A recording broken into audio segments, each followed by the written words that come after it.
گزشتہ خطبہ جمعہ میں آپ حضرات کے سامنے آقا مدنی صلی اللہ علیہ وآلہ وسلم کی ایک صحابی حضرت جابر بن سلیم رضی اللہ تعالی عنہ کی ملاقات کا واقعہ شروع کیا تھا۔ اس پہلی ملاقات میں آقا مدنی صلی اللہ علیہ وآلہ وسلم نے سب سے پہلے حضرت جابر بن سلیم رضی اللہ تعالی عنہ کو سلام کرنے کا طریقہ بتلایا کہ سلام کا طریقہ السلام علیکم ورحمۃ اللہ وبرکاتہ، یہ سلام ہے۔ علیک السلام یہ مردوں کا سلام ہے، زندوں کا سلام السلام علیکم ورحمۃ اللہ وبرکاتہ ہے۔ اور ساتھ ساتھ یہ بھی بتا دیا کہ جاتے ہوئے السلام علیکم، یہ غیروں کا طریقہ ہے، مسلمانوں کا طریقہ یہ نہیں ہے۔ ہاتھ کے اشارہ کرنا یہ مسلمانوں کا طریقہ نہیں ہے، یہ غیروں کا طریقہ ہے۔ مسلمانوں کا طریقہ یہ ہے کہ یا تو مصافحہ کرے، ہاتھ ملائے، اگر ہاتھ نہیں صرف زبان سے نہ گردن ہلانے کا حکم ہے، نہ ہی ہاتھ کا اشارہ کرنے کا حکم ہے۔ اگر آپ نے ہاتھ ہلانا ہے پھر سلام نہ لیں، پھر زبان سے سلام نہ کریں۔ مثلا موٹر سائیکل پہ آپ جا رہے ہیں، کوئی آدمی بیٹھا ہے، آپ نے اس کو ہاتھ ہلائیں، ٹھیک ہے، منہ سے نہ بولیں، یہ سلام کی بے ادبی ہے، یہ سلام کی بے ادبی ہے۔ کیوں؟ اگر آپ زبان سے سلام لیں گے اس کو کیا پتہ چلے گا کہ آپ نے سلام لیا کہ نہیں لیا؟ وہ یا تو آپ کی گردن کو دیکھے گا یا ہاتھ کو دیکھے گا، تو اس لیے پھر زبان سے نہ لیں۔ اگر زبان سے لینا شرعی طریقہ یہی ہے کہ زبان سے لیا جائے، پھر ہاتھ اور گردن کا اشارہ نہیں۔ پھر آقا مدنی صلی اللہ علیہ وآلہ وسلم سے حضرت جابر بن سلیم رضی اللہ تعالیٰ عنہ فرماتے ہیں، آقا مدنی صلی اللہ علیہ وآلہ وسلم مجھے کچھ نصیحتیں فرما دیجئے، کچھ وصیتیں فرما دیجئے کہ میں ان پہ عمل کروں، نجات پا جاؤں۔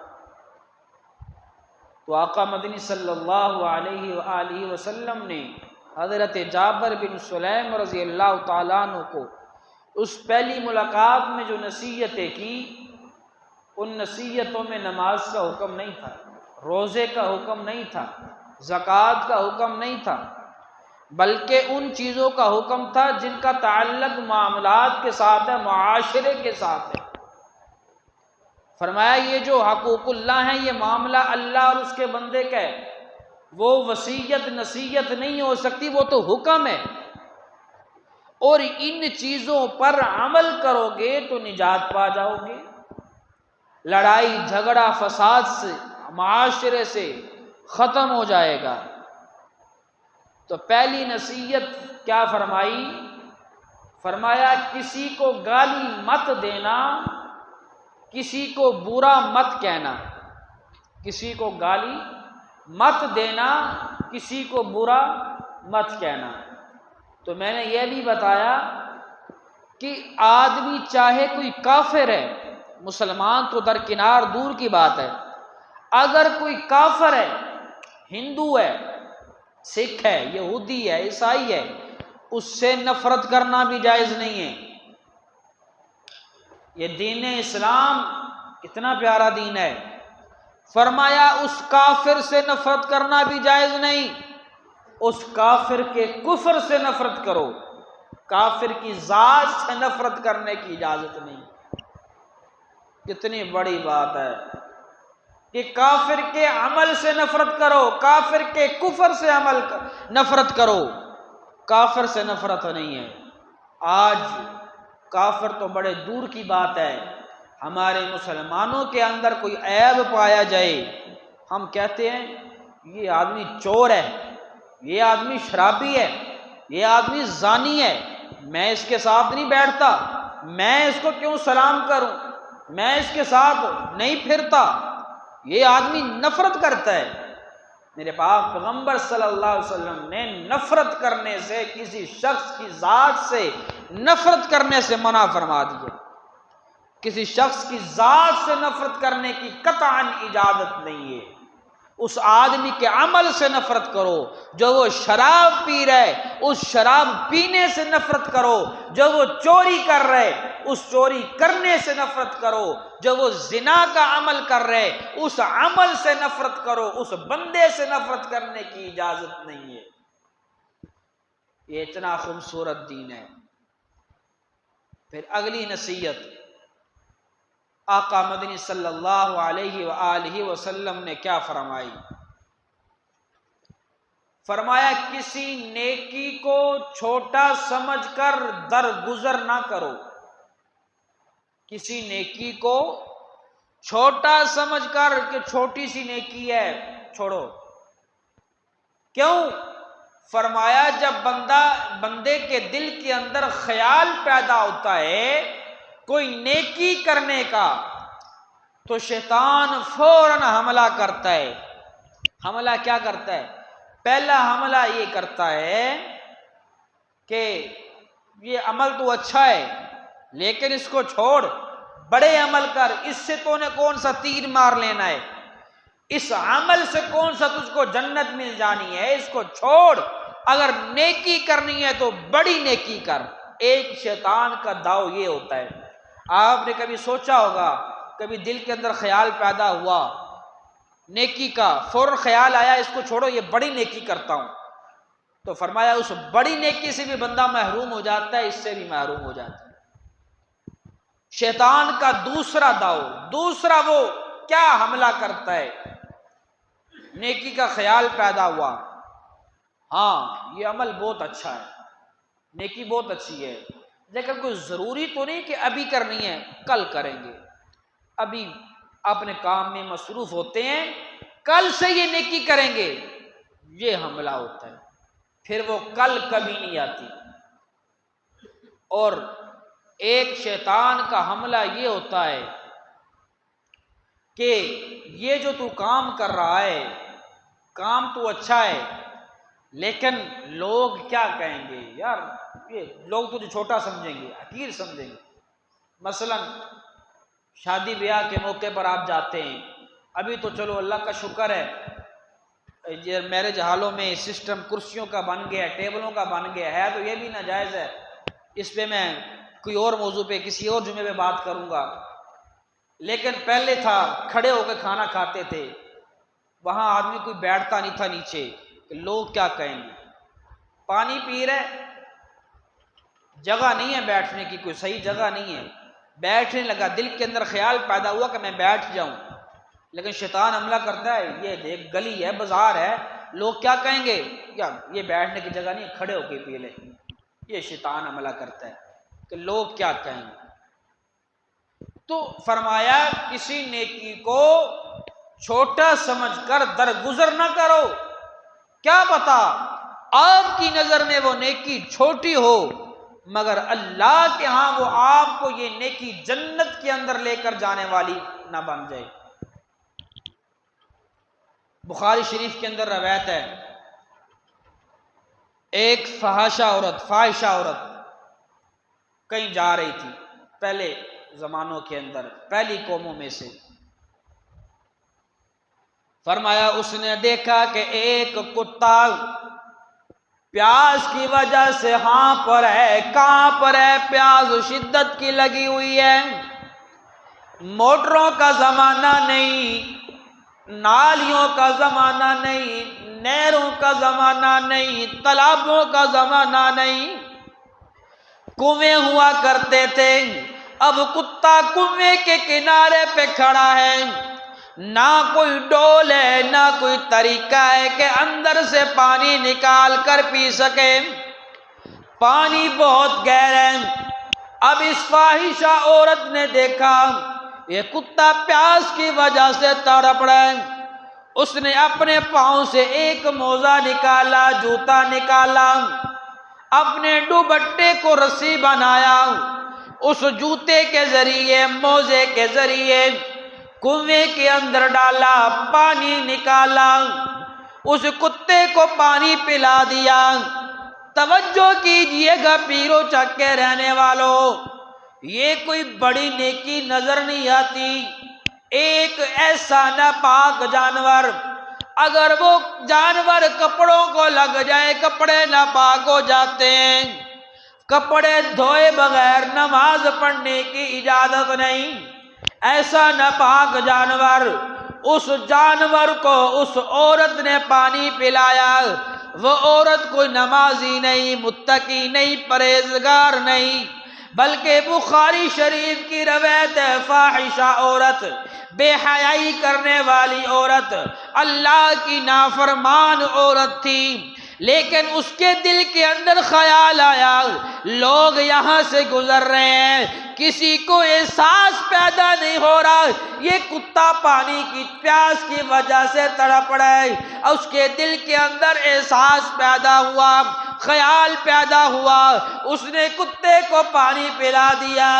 میرا اور تیرا نبی جناب محمد مصطفیٰ احمد مجتبی سرکار مدینہ روح قلب و سینہ جناب محمد الرسول اللہ صلی اللہ علیہ وآلہ وسلم ارشاد فرماتے ہیں، اللہ نے اس عورت کی اس عمل کی وجہ سے بخشش کر دی۔ بلند آواز سے فرمایا اس عمل کی وجہ سے، کتے کو پانی پلانے کی وجہ سے،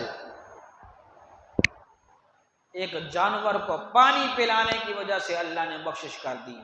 لیکن میرا بھائی اس کا مطلب یہ نہیں ہے ہم اللہ کے حکموں کو توڑتے رہیں، اللہ کے پاک پیغمبر صلی اللہ علیہ وآلہ وسلم کی سنتوں کو توڑتے رہیں۔ اس کا مطلب یہ نہیں ہے ہم حقوق اللہ توڑتے رہیں، اس کا مطلب یہ نہیں ہے حقوق العباد توڑتے رہیں، اس کا مطلب یہ نہیں ہے اللہ کی نافرمانی کرتے رہیں، اس کا مطلب یہ نہیں ہے ہمارے معاملات کے اندر بڑے پرابلم ہو، اس کا مطلب یہ نہیں ہے ہماری معاشرت خراب ہو پھر بھی ہم بخشے جائیں گے۔ مرنے سے پہلے کتے کو پانی پلا دیں گے، مرنے سے پہلے بلی کو پانی پلا دیں گے، مرنے سے پہلے کسی جانور کو پانی پلا دیں گے، ہماری بخشش ہو جائے گی۔ اللہ کے پاک پیغمبر صلی اللہ علیہ وآلہ وسلم نے ارشاد فرمایا، میرے صحابہ تمہیں پتہ ہے آج اس کس کو کہتے ہیں؟ جی یا رسول اللہ ہمیں معلوم نہیں ہے، آج اس کس کو کہتے ہیں؟ آپ بتا دیجئے نا آج اس کس کو کہتے ہیں؟ فرمایا آج اس کو کہتے ہیں آدمی اللہ کی نافرمانی کے اندر لگا رہے، اپنی خواہشات کے پیچھے لگا رہے، میرے حکموں کو توڑتا رہے اور آرزو یہ باندھ کر بیٹھے، تمنا یہ لگا کر بیٹھے اللہ غفور الرحیم ہے، اللہ تو معاف کرنے والا ہے، اللہ تو بخشنے والا ہے۔ فرمایا اللہ ایسے بندے کو معاف نہیں کرتا جو اس نیت سے گناہ کرتا ہے کہ میں بعد میں توبہ کر لوں گا، بعد میں معافی مانگ لوں گا، مجھے اللہ معاف کر دے گا۔ اللہ غفور الرحیم ضرور ہے، اللہ معاف کرنے والا ضرور ہے، لیکن بندے تو بھی تو خیال کرنا، تو بھی تو تھوڑا سا دھیان کرنا، انسان ہونے کے ناطے اگر تجھ سے گناہ ہو گیا اللہ معاف کر دے گا، لیکن اگر تو نے اس نیت سے گناہ کیا کہ میں بعد میں معافی مانگ لوں گا، فرمایا پھر اللہ معاف نہیں کرے گا۔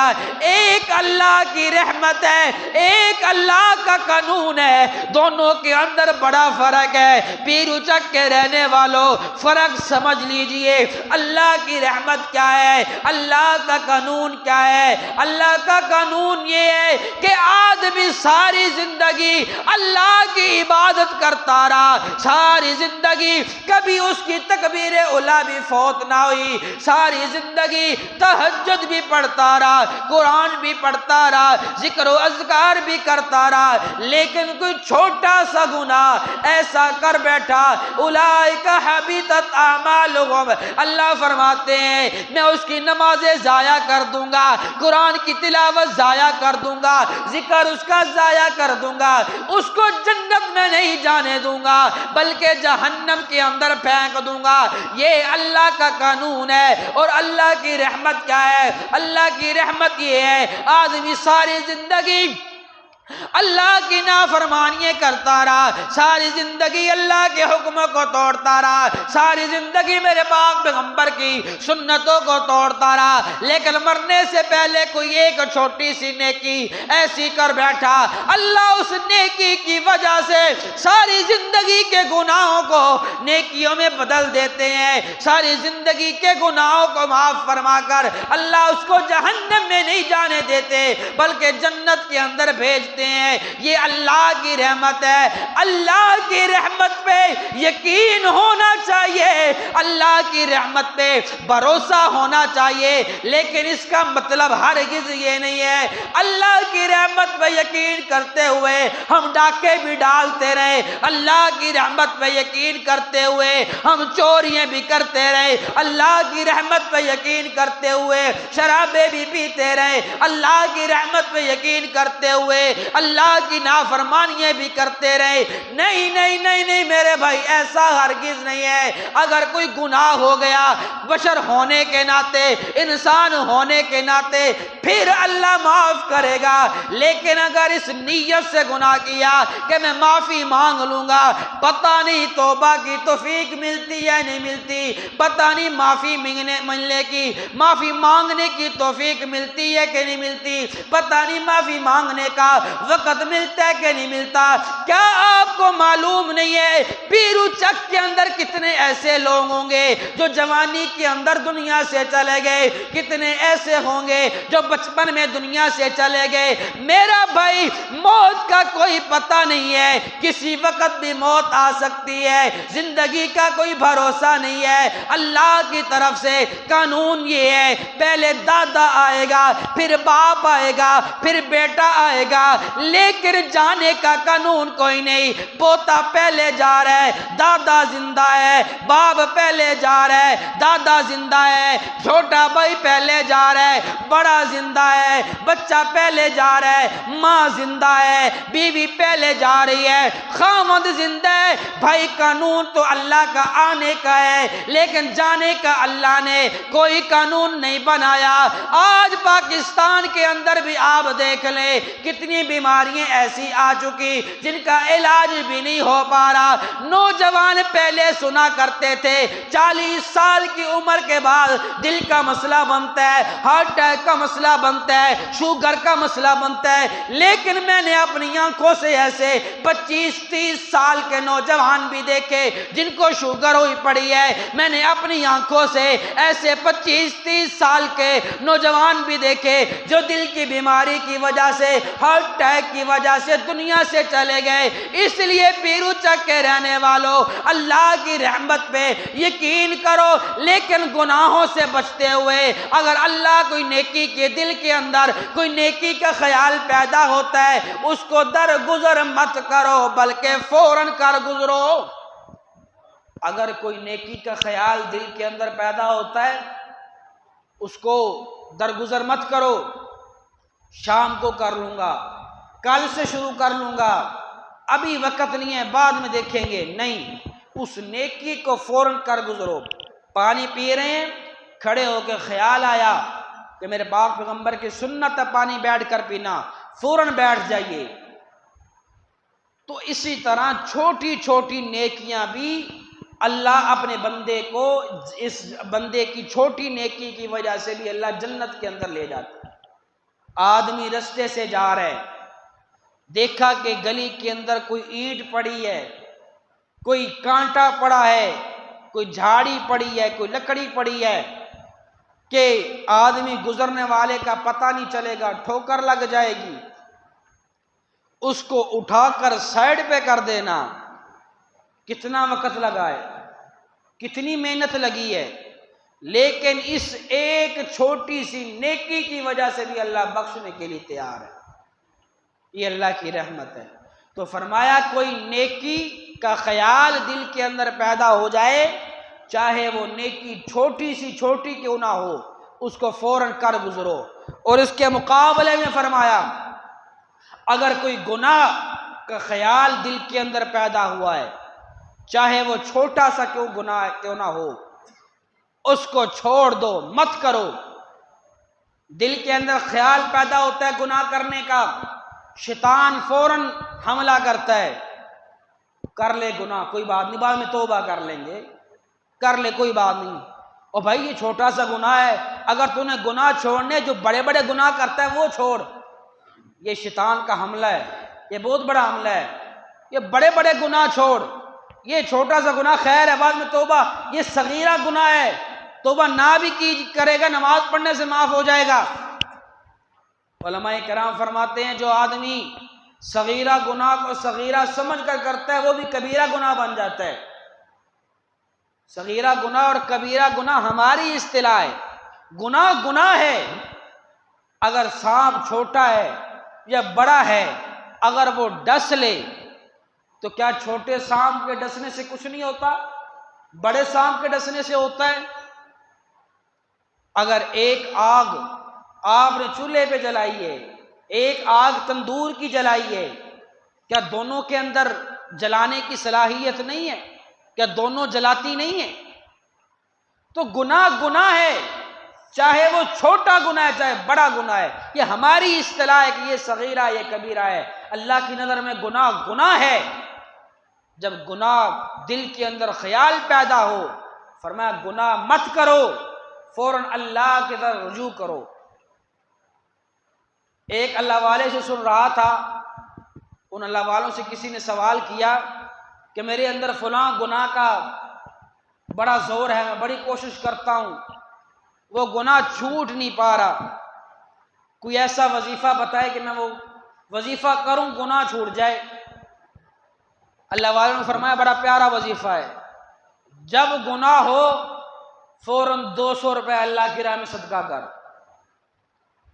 پھر گناہ ہو جائے پھر 200 روپے، پھر بھی نہ باز آئے 500 روپے کر دے، 1000 کر دے۔ فرمایا ایک دن نہیں، 2 دن نہیں، ایک دن کے اندر یہ گناہ کرا چھوٹ جائے گا۔ جب جیب سے پیسہ نکلتا ہے یہ آسان نہیں ہوتا۔ فرمایا اپنے دل سے تہیہ کر لے، یہ اس آدمی کے لیے جو واقعی ہی گناہ چھوڑنا چاہتا ہو لیکن چھوٹ نہ رہا ہو۔ تو جب جیب سے پیسے اللہ کی راہ میں نکلیں گے، صدقہ دے گا تو خود بخود یہ گناہ چھوٹے گا۔ تو فرمایا اگر دل کے اندر خیال پیدا ہو گناہ کا تو فوراً اس کو درگزر کرو، مت کرو۔ اور تیسری نصیحت آپ علیہ الصلوۃ والسلام نے یہ فرمائی کہ تم اپنے بھائی سے اس حالت میں ملو کہ تمہارا چہرہ کھلا ہوا ہو، تمہارے چہرے پہ مسکراہٹ ہو، تمہارے چہرے پہ مسکراہٹ ہو۔ بہت سارے لوگوں کو دیکھا جو نئے نئے دین کی طرف آتے ہیں، دل کے اندر توبہ انہوں نے کی ہوتی ہے گناہوں سے، اور نماز روزے کی طرف وہ توجہ دیتے ہیں، پھر وہ یہ سمجھتے ہیں کہ اب ہنسنا یہ بری بات ہے، اب ہر وقت سنجیدہ، ہر وقت چہرے پہ 12 بجے ہوں، ہر وقت غصے کی حالت میں نہیں۔ یہ دین نہیں ہے، یہ اسلام نہیں ہے، یہ شریعت نہیں ہے کہ ہر وقت چہرے پہ 12 بجائے ہوں۔ بھائی مسکرایا کرو، مسکرا کر ملنا یہ میرے پاک پیغمبر صلی اللہ علیہ وسلم کی سنت ہے۔ حضرت جریر بن عبداللہ رضی اللہ تعالیٰ عنہ فرماتے ہیں، یہ صحابہ میں بڑے حسین و جمیل صحابی تھے۔ حضرت جریر بن عبداللہ رضی اللہ تعالیٰ عنہ کے بارے میں آتا ہے یوسف ہذہ الامہ، اس امت کے یوسف جیسے حسین تھے۔ وہ فرماتے ہیں کہ میں نے آقا مدنی صلی اللہ علیہ وسلم کے سامنے جب بھی گیا ہوں اللہ کے پاک پیغمبر نے مسکراتے ہوئے ملے ہیں۔ غزوات کا دور آیا، پریشانیاں آئیں، تنگیاں آئیں، سارے زمانے اللہ کے نبی نے بھگتے ہیں، لیکن فرمایا کسی سے ملاقات کرتے وقت ہمیشہ مسکرا کے ملے چہرے پہ۔ بھائی پریشانی آپ کے دل میں ہے، جب کوئی آدمی آپ سے مل رہا ہے اس کو نہ بتاؤ اپنی یہ پریشانی اللہ کے سامنے بیان کرو۔ رونا اللہ کے سامنے ہے، اللہ کو رو کر دکھانا ہے، بندوں کو رو کر دکھانے سے کچھ نہیں بنتا، بندوں کو رو کر دکھانے سے کچھ نہیں بنتا، کیونکہ پریشانی دور کس نے کرنی ہے؟ سارے بولیں، جن کا عقیدہ ہے وہ بولیں، پریشانی دور کس نے کرنی ہے؟ مشکل حل کون کرتا ہے؟ جب اللہ نے مشکل حل کرنی ہے، جب اللہ نے پریشانی دور کرنی ہے، پھر اللہ کو جب رو کر بندہ دکھائے گا تو پھر اللہ پریشانی بھی دور کرے گا۔ تو بندوں کو رو کر دکھانے سے کچھ نہیں ملتا، بندوں کے سامنے مسکرا کر ملو۔ فرمایا جو مسکرا کر ملتا ہے اس کو صدقہ کرنے کا ثواب ملتا ہے۔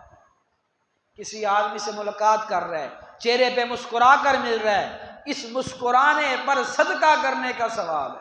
یہ دین اسلام، اللہ کتنی ہمیں بخشنے کے بہانے دے رہا ہے۔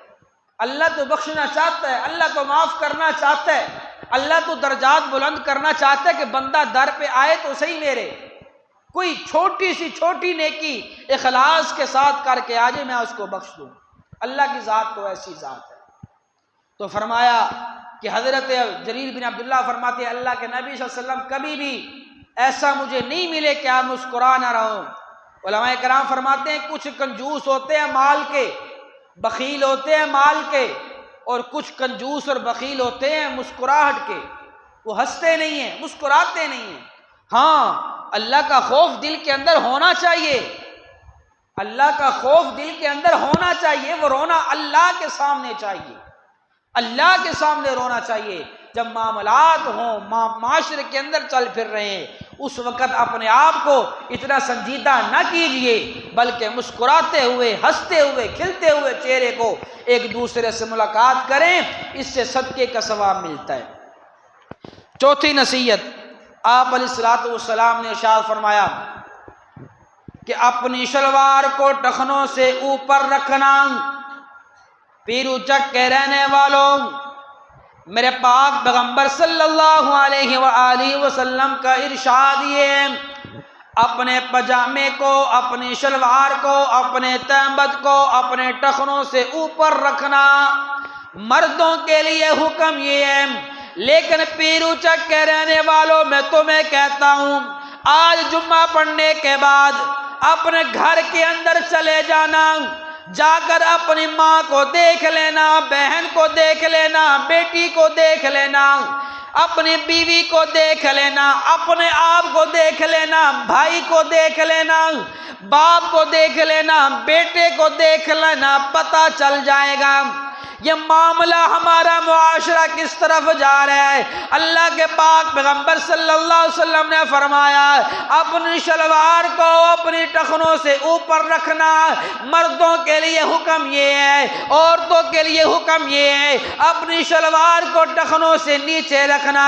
لیکن میں یہ دیکھتا ہوں، آپ کو نظر آئے گا ہماری مائیں بہنیں اپنی شلواروں کو ٹخنوں سے اوپر کر کے پھرتی ہیں، میرا اور تیرا بھائی اپنی شلوار کو ٹخنے سے نیچے کر کے پھر رہا ہے۔ ایسا ہے کہ نہیں ہے؟ بتائیں، ایسا ہے کہ نہیں ہے؟ ایسا یہ کہاں سے آیا، کیسے ہوا؟ یہ کوئی چھوٹا عمل نہیں، توجہ کیجئے گا۔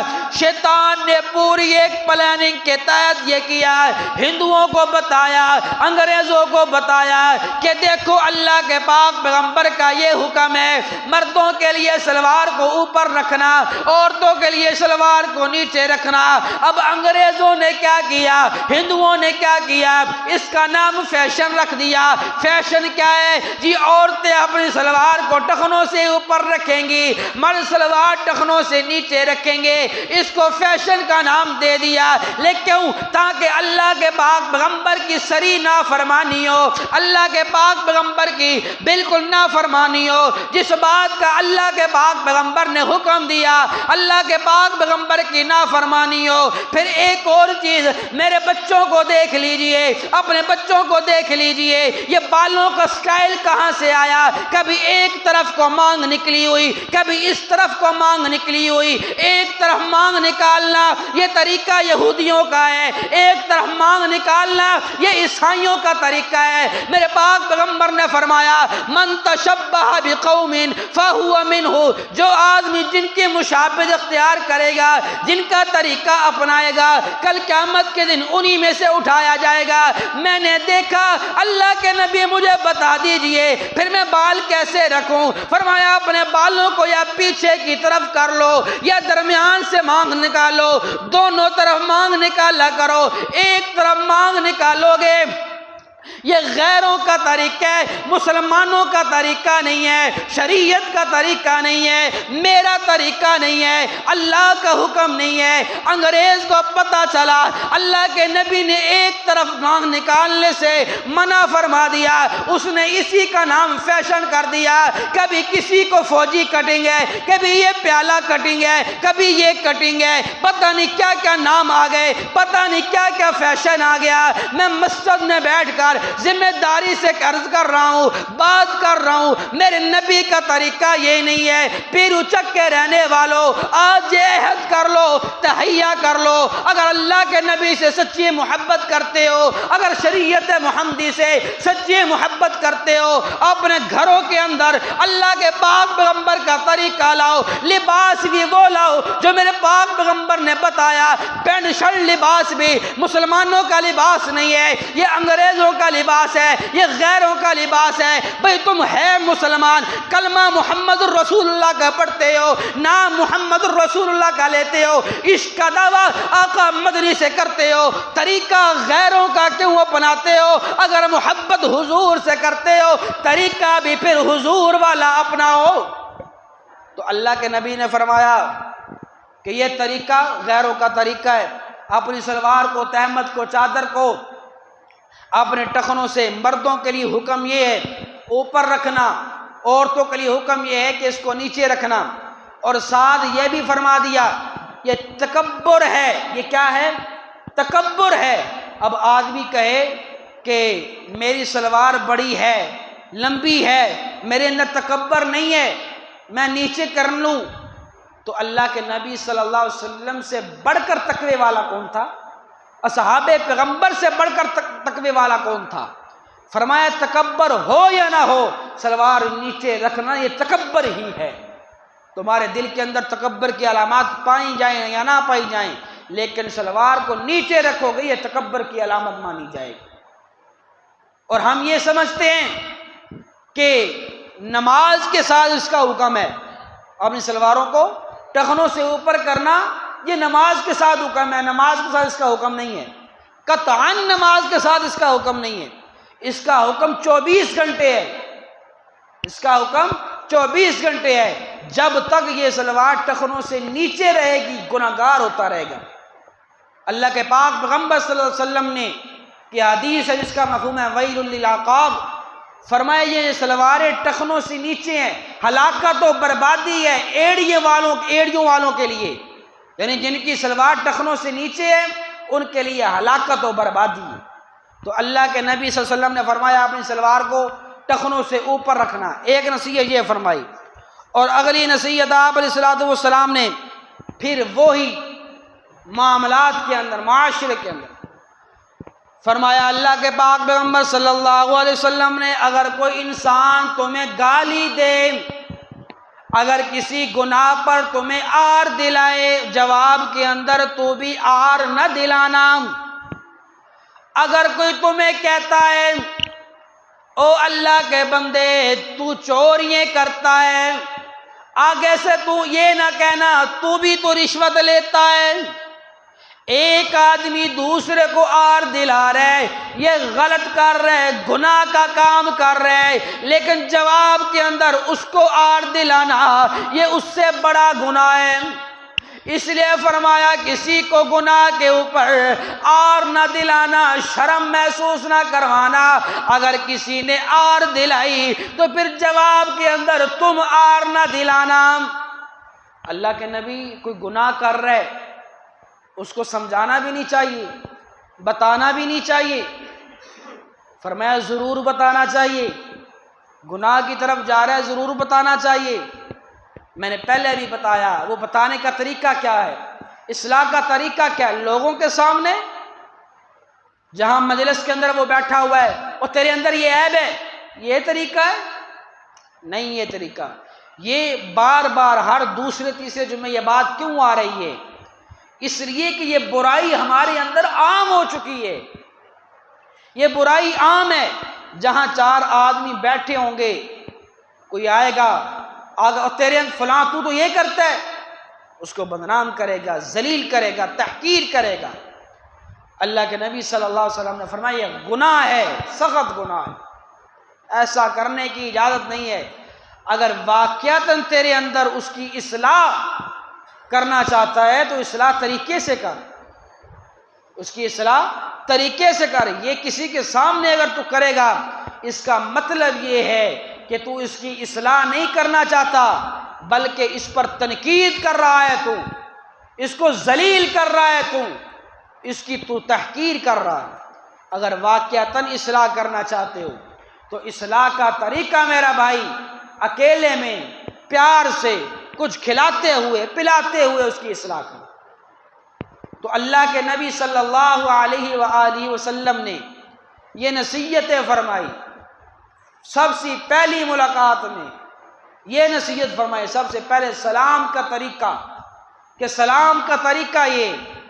دوسرے نمبر پر فرمایا کسی کو گالی مت دینا، کسی کو گالی مت دینا، اور فرمایا کسی نیکی کو حقیر سمجھ کر، چھوٹا سمجھ کر نہ چھوڑنا کہ یہ چھوٹی نیکی ہے، اللہ کے ہاں پتہ نہیں اس کا مقام کیا ہوگا۔ اور کسی گناہ کو چھوٹا سمجھ کر نہ گزرنا کہ یہ چھوٹا گناہ ہے، میں بڑے گناہوں سے توبہ کرتا ہوں، یہ تو چھوٹا گناہ ہے، کوئی بات نہیں۔ فرمایا نہیں، چھوٹا گناہ ہو یا بڑا گناہ ہو اسے بچنے کی کوشش کرو۔ کیوں؟ فرمایا بندہ جب گناہ کرتا ہے اس کے دل پہ ایک سیاہ دبا لگ جاتا ہے۔ جب بندہ گناہ کرتا ہے اس کے دل پہ سیاہ دبا لگ جاتا ہے، پھر گناہ کرتا ہے، پھر دبا لگ جاتا ہے، توبہ نہیں کرتا، پھر گناہ کرتا ہے، پھر دبا لگ جاتا ہے، حتیٰ کہ پورا دل سیاہ ہو جاتا ہے۔ فرمایا جب دل سیاہ ہو جائے اب اس کو توبہ کی توفیق بہت کم ملتی ہے، کوئی شاید کوئی ایسا 100 میں سے ایسا ہو جس کو پھر توبہ کی توفیق ملے، ورنہ پھر بندہ بھٹک جاتا ہے، رستے سے بھٹک جاتا ہے۔ اس لیے فرمایا کہ ہمیشہ اللہ سے صراط مستقیم مانگا کرو، ایمان پہ استقامت مانگا کرو، اور ساتھ یہ فرمایا کہ نیکیوں پر استقامت مانگا کرو، کہ جو نیکی ہم ٹوٹی پھوٹی کر رہے ہیں اللہ ان نیکیوں کو بچا کر جنت تک لے جانے کی توفیق عطا فرمائے۔ اور گناہوں سے بچنے کی کوشش، گناہ کا ہو جانا یہ کوئی بڑی بات نہیں ہے، میرے جملے پہ غور کیجئے گا، گناہ کا ہو جانا یہ کوئی بڑی بات نہیں ہے، گناہ کر کے ڈٹ جانا، توبہ نہ کرنا یہ بڑی اور بری بات ہے۔ انسان ہے، معصوم کوئی انسان نہیں اس دور میں، معصوموں والا دور ختم ہو چکا ہے۔ آقا مدنی صلی اللہ علیہ وآلہ وسلم اس دھرتی کائنات میں آخری معصوم ہے۔ اس کے بعد جو انسان بھی پیدا ہوگا، جو انسان بھی پیدا ہوگا وہ معصوم نہیں ہو سکتا۔ حضرت عیسیٰ علیہ السلام معصوم ہیں لیکن وہ پیدا نہیں ہوں گے، وہ نازل ہوں گے۔ جملے پہ غور کیجئے گا، عیسیٰ علیہ السلام پیدا نہیں ہوں گے، نازل ہوں گے۔ حضرت عیسیٰ بھی معصوم ہے، نبی معصوم ہے، نبیوں کے علاوہ کوئی انسان معصوم نہیں ہے۔ ہاں اللہ جس کو گناہوں سے بچنے کی توفیق دے دے یہ ایک الگ چیز ہے۔ صحابہ کرام مغفور ہیں، صحابہ کرام مغفور ہیں، جن کی بخشش ہو چکی ہے، جن کے بارے میں اللہ کا قرآن کہتا ہے رضی اللہ عنہم ورضوا عنہ، اللہ ان سے راضی ہے، رب سے راضی ہے۔ تو اس کے بعد آنے والے انسان سے گناہ ہو جاتا ہے، فرمایا گناہ ہو جائے فوراً توبہ کرو، اللہ سے معافی مانگو، اللہ معاف کر دے گا۔